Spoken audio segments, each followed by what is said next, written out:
Поранешен контраразузнавач е второто лице кое фигурира во фирмата Digital One, за кое опозицијската СДСМ тврди дека е алатка на владеачката ВМРО ДПМН за испумпување на пари од буџетот преку сомнителни тендери.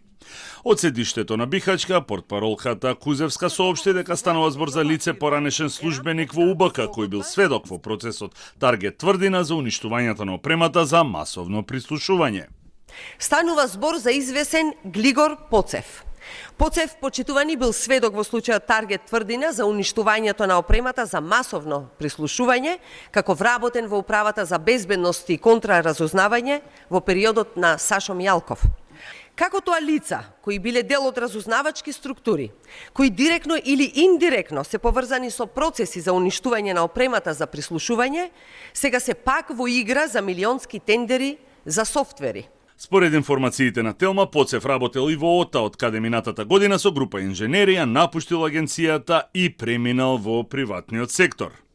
Од владеачката ВМРО ДПМН е без одговор на тврдењата на СДСМ и со набројување на коруптивни скандали на нивните претходници.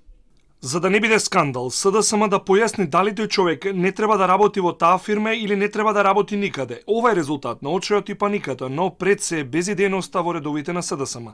За подсетување, во продолжение ги подсетуваме на безбројните афери, чии што носител е СДСМ и нивниот лидер Венко, како Шпанско село 2, каде Филипче се стекна со огромен имот на водно, сомнителните тендери во Рекбитола и ЕСМ за набавка на јаглен, од која фирма исто така Филипче профитирал и тоа на поклон добил луксузен джип Audi Q8.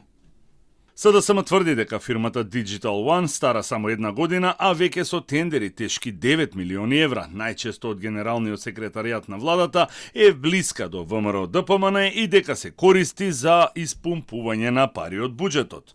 Според официјално достапните податоци, фирмата со седиште во Скопски аеродром е основана кон крајот на август минатата година со минимален основачки влог од 5000 евра, а како собственик и одговорно лице се јавува Арсовски. Во периодот од 14 мај до 20 ноември ги склучува 6 тендери вредни над половина милијарда денари. Од владата за Телма вчера соопштија дека договорот на генералниот секретаријат за виртуелна платформа е тековна централизирана набавка за која имало договор кој стекува овој месец и дека овој тендер бил спроведен исто како и претходниот пред 3 години со разлика што сега фирмата имала повеќе авторизации.